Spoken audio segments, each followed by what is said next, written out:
नमस्कार शिक्षक साथियों, अपार के इस दूसरे वीडियो में आपका हार्दिक स्वागत है। दोस्तों, अपार जिसके बारे में हमने कल चर्चा की थी कि यूडाइस प्लस पोर्टल पर एक नया मॉड्यूल है जिसे हम स्वचालित स्थायी शैक्षणिक खाता रजिस्ट्री भी कहते हैं और इसका मुख्य उद्देश्य एक राष्ट्र एक छात्र आईडी है। तो आज हम इसके बारे में और चर्चा करेंगे। देखते हैं अपार क्या है।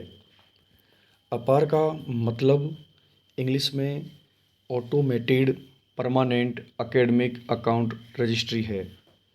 भारत में सभी छात्रों के लिए डिज़ाइन की गई एक विशेष पहचान प्रणाली है।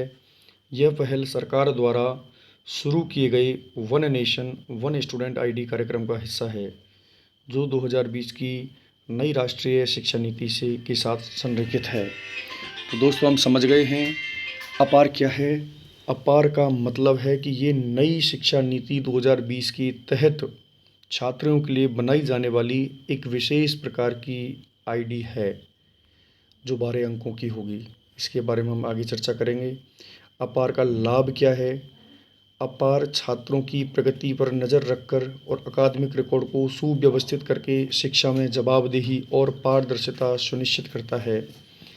यह दक्षता बढ़ाता है, नकल को दूर करता है, धोखाधड़ी को कम करता है और समग्र छात्र विकास के लिए सहपाठ्य उपलब्धियों को शामिल करता है। कई उपयोग मामलों के साथ अपार निम्नलिखित सुविधा प्रदान करता है। पहली है छात्र गतिशीलता को सुगम बनाना। दूसरा है शैक्षणिक लचीलापन बढ़ाना। तीसरा है छात्रों को अपनी पसंद के शिक्षण पथ चुनने के लिए सशक्त बनाना। चौथा है सीखने की उपलब्धियों को स्वीकार करना और मान्य करना। पांचवा है चूँकि अपार आईडी को साझा करने के अलावा कोई अतिरिक्त प्रमाण पत्र प्रदान करने की आवश्यकता नहीं है, जहां सभी प्रमाण पत्र संग्रहित हैं, इसलिए हार्ड कॉपी प्रमाण पत्र खोने का कोई डर नहीं है।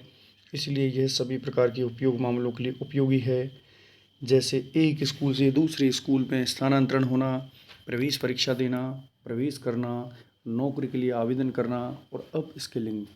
दोस्तों, बहुत बड़ा इसका प्रयोजन यहाँ हमको दिख रहा है। देखिए, टीसी के लिए भी, प्रवेश परीक्षा के लिए भी, नौकरी के लिए भी, कौशल के लिए भी और अप स्किलिंग के लिए भी इसका प्रयोग होने वाला है। यानी ये आईडी बहुत ही काम की चीज़ है और बच्चों के लिए बहुत ही उपयोगी सिद्ध होने वाली है। अब अगला प्रश्न है कि छात्रों के पास ये अपार आईडी क्यों होनी चाहिए। तो अपार आईडी जिसके बारे में अभी मैंने चर्चा की, यह अद्वितीय 12 अंकों का एक कोड होगा। यानी इस आईडी में कितने अंक होंगे?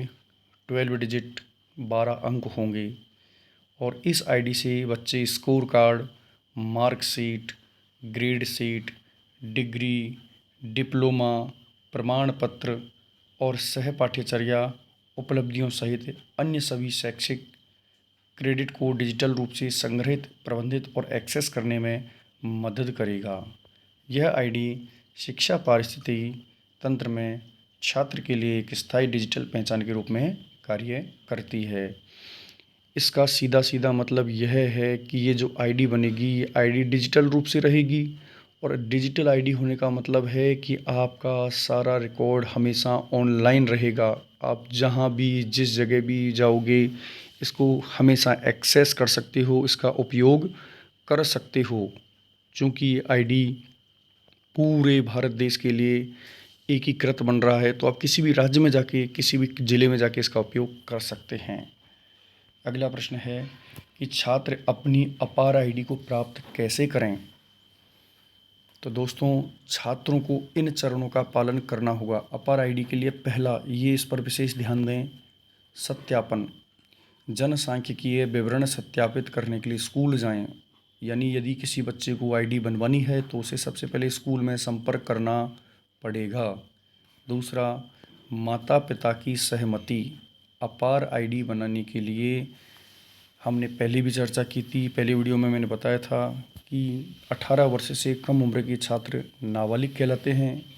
इसलिए उन नाबालिग छात्रों, विद्यार्थियों के माता पिता से सहमति प्राप्त करना आवश्यक होता है और इसका एक अलग से प्रारूप है। उस प्रारूप को हमें माता पिता से भरवा कर लेना है और उसके बाद ही हमें उस आईडी को बनाना है। तीसरा काम है प्रमाणीकरण। जब हम यूडाइस पर इस आईडी को बनाने के लिए जाएंगे तो स्कूल आधार के माध्यम से उस बच्चे की पहचान को प्रमाणित करेगी। चौथा पॉइंट है आईडी निर्माण। सफल सत्यापन के बाद अपार आईडी बनाई जाती है और सुरक्षित ऑनलाइन पहुंच के लिए डिजी लॉकर में जोड़ दी जाती है। यानी आईडी बनती है और सबसे अंतिम काम होता है आईडी बनने के बाद में इसको डिजी लॉकर से जोड़ना।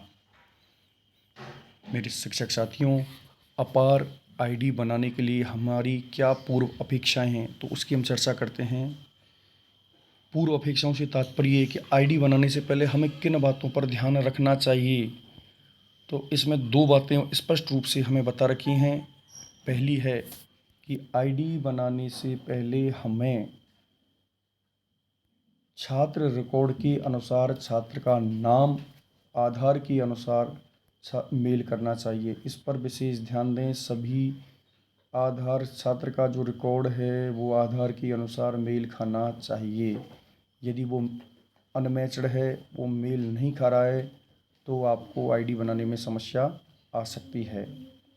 इसी प्रकार दूसरा जो पॉइंट है वो है अपार आईडी बनाने के लिए छात्र का पैन नंबर अनिवार्य है। यहाँ पैन से तात्पर्य है PEN। यूडाइस में जो अपना एक नंबर होता है जिसको अपन बोलते हैं PEN, परमानेंट एजुकेशन नंबर। अगर किसी बच्चे का ये पैन नंबर है तो हम उस आईडी को बना सकते हैं। यदि उसका पैन नंबर जनरेट नहीं हुआ है तो हम आईडी नहीं बना सकते।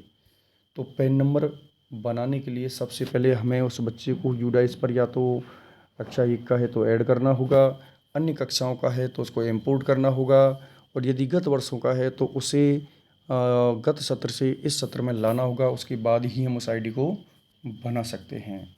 इसके बाद अगला पॉइंट है अपार आईडी बनाने के लिए क्या जानकारी आवश्यक है। तो जो मुख्य मुख्य जानकारी आईडी बनाने के लिए उसको आप नोट कर सकते हैं, क्योंकि यदि ये जानकारी हमारे पास होगी तो ही हम आईडी बना सकते हैं, और यदि ये नहीं है तो हम आईडी नहीं बना सकते। इसमें पहला है यूडाइस प्लस विशिष्ट छात्र पहचान करता। देखिए इसमें पहली चीज़ है यूडाइस, उसके बाद छात्र का पैन नंबर, तीसरी चीज़ है छात्र का नाम, छात्र की DOB, मोबाइल नंबर, लिंग, माता का नाम, पिता का नाम, आधार के अनुसार नाम और आधार संख्या। देखिए 1 2 3 4 5 6 7 8 9 ये 10, कुल मिला के 10 आंकड़े हमारे पास होने चाहिए। पहला है यूडाइस है, दूसरा यूडाइस में पैन नंबर, तीसरा है छात्र का नाम, चौथा है जन्म तिथि, पांचवा है लिंग, उसके बाद है मोबाइल नंबर, उसके बाद है माता का नाम, फिर पिता का नाम, फिर आधार के अनुसार बच्चे का नाम और आधार संख्या। ये सारी चीज़ें हमारे पास में बिल्कुल सही हैं तो हम उस आईडी का निर्माण बिल्कुल भली भांति कर लेंगे, हमें कोई समस्या नहीं आएगी। इसके बाद अपना अगला पॉइंट है कि मैं किसी छात्र के लिए अपार आईडी जनरेशन की स्थिति की जांच कैसे कर सकता हूं। ये अपना लास्ट पॉइंट है। यदि किसी बच्चे की अपार आईडी को हमने बना लिया है तो अपार आईडी जनरेट होने के जैसे ही जनरेट होती है तो उसे तुरंत छात्र के डिजी लॉकर में डाल दिया जाता है। छात्र के डिजी लॉकर के जारी किए गए दस्तावेज अनुभाग में वर्चुअल अपार आईडी कार्ड पा सकते हैं। अपार आईडी जनरेशन की स्थिति को अपार मॉड्यूल के अंतर्गत यूडाइस प्लस पोर्टल पर भी चेक किया जा सकता है, जो छात्रों की सूची के साथ साथ उनकी अपार आईडी स्थिति भी प्रदर्शित करता है। छात्र अपने स्कूल प्राधिकरण से अपनी अपार आईडी निर्माण की स्थिति की जांच करने का अनुरोध कर सकते हैं। तो दोस्तों, इस प्रकार इस मॉड्यूल में हमने उन चीज़ों पर चर्चा की जो अपार के लिए आवश्यक हैं, जैसे अपार क्यों ज़रूरी है, अपार का पूरा नाम क्या है, अपार आईडी बनाने के लिए कौन कौन सी चीज़ों की आवश्यकता हमें पड़ती है, और अपार आईडी बनने के बाद में अंत में वो आईडी कहाँ चली जाती है। ये सारी चीज़ें हमारे लिए अत्यंत उपयोगी साबित होंगी। मुझे विश्वास है कि ये वीडियो आपके लिए भी उपयोगी साबित होगा। अगली वीडियो में हम चर्चा करेंगे कि स्टेप बाय स्टेप किस प्रकार से अपार आईडी का निर्माण किया जाएगा। तो दोस्तों बने रहिए, जुड़े रहिए मेरे यूट्यूब चैनल कविंद्र शर्मा से। थोड़ा नया हूँ, इसलिए हो सकता है एडिटिंग और इन सारी चीज़ों में कमज़ोर हूँ, लेकिन मुझे विश्वास है कि मैं एक उचित जानकारी आप लोगों तक पहुँचाऊँ। धन्यवाद, नमस्कार, जय हिंद।